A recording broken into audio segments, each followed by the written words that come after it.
The Tampa Bay High School Sports Report is presented by the Greater Tampa Bay Area Buick and GMC dealers. Visit a Tampa Bay dealer today.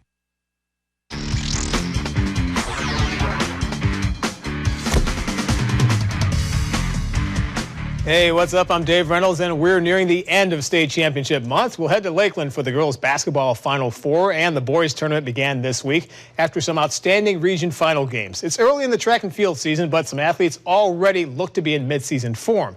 Highlights from the George Johnson Invitational. And some of the area's best quarterbacks, wide receivers, and defensive backs are getting ready for the Big County Preps Academy training session. My broadcast partner from the Prep Zone on FoxSportsFlorida.com, John Kaleo, is right here in the studio to talk about it, along with Kyle Bennett from Big County Preps. Plus, Derek Sharp from 620 WDAE, the sports animal, is in the studio as well to break down the Bay Area teams in the boys' state basketball tournament. First things first, school spirit on display in droves. Tampa Prep hosting First Academy in the 3A Region 2 final, rematch of last year's Final Four game. Third quarter, that's Dylan Graham with an acrobatic tip off the miss. That's why he's going to Florida next year, cutting the Prep lead to 33-30. He had a game high 16. Josh Heath, nice behind the back, in the lane, count it.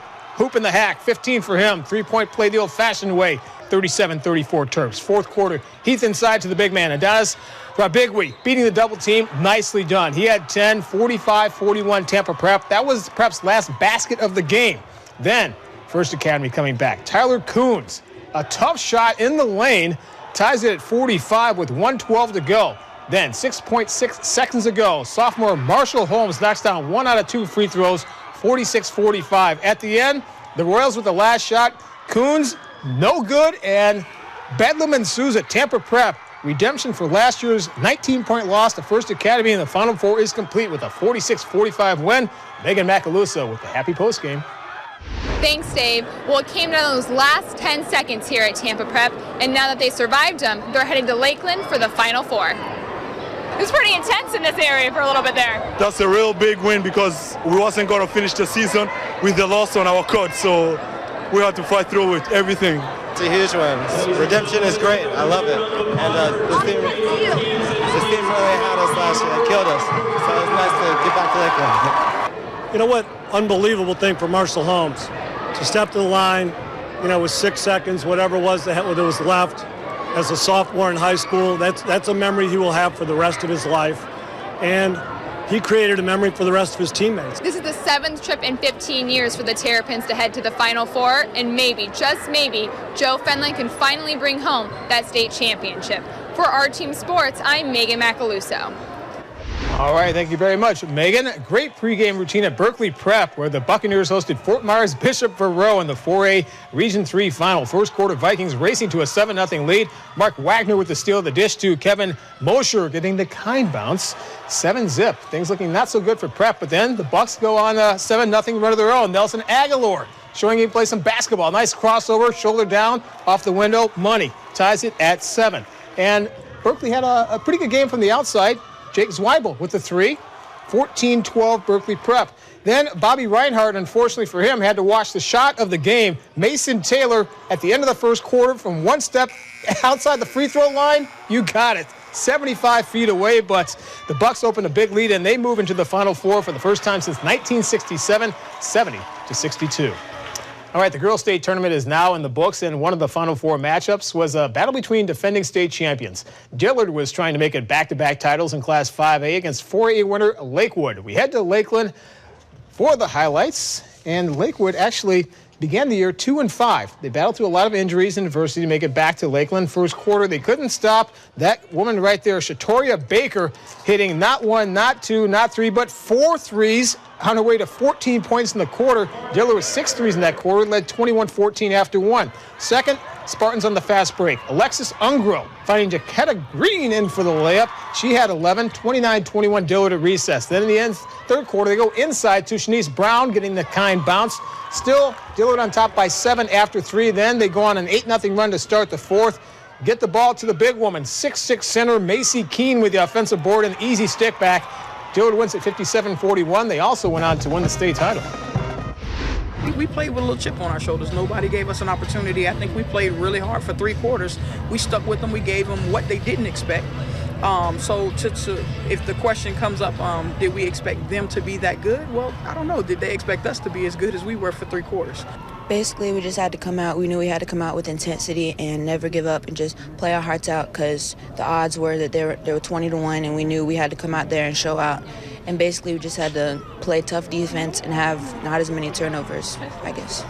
I think some of us mentally may have threw in the towel a little bit when they kept looking at the score. But all in all, I think we pushed through it. It's just that they had more runs than us in the end. Winter Haven is back in the Final Four for the 11th time in 13 years. The Blue Devils were facing Miami Norland in the 6A semis. First quarter, Zanika Willix going inside to Takira Henderson. 2-0 Blue Devils. As it turned out, that was their last lead of the game and their last points of the quarter. They shot 3 for 23 in the first half. 13% if you're keeping track. Meanwhile, second quarter, that's Brittany Dinkins with 2 of her 10 right there. 17-7, Johnny Lawson's team trailed at the break. Third quarter, Winter Haven got within 5, but then Dolan went on a 12-0 run. Nia Roberts, 2 of her 20, 1 of her 12 rebounds as they win it, 41-25. To start off the year 2-5 and end the year in the Final Four, it says a lot for you. Man, I tell you, man, I'm proud of them. They battled all year. We lost 6 seniors last year. Nobody expected us to be here. But, and I hate to say breed, but that's how we breed them there at Winter Haven. We're going to fight, and I've been there for 14 years. I've been for every Final Four, 11 of them, 2 state championships. Maybe I can bring one back at some point. All right, now let's head to the track for the first time this season, and there were several outstanding performances at the George Johnson Invitational. Hillsborough won the boys' team title, while the Terriers girls and Academy of the Holy Names tied for the girls' title. So, start things off with the girls' high jump. This would be Courtney Pringaman tying her personal best, soaring at 5'2" from Wesley Chapel. Nicely done there.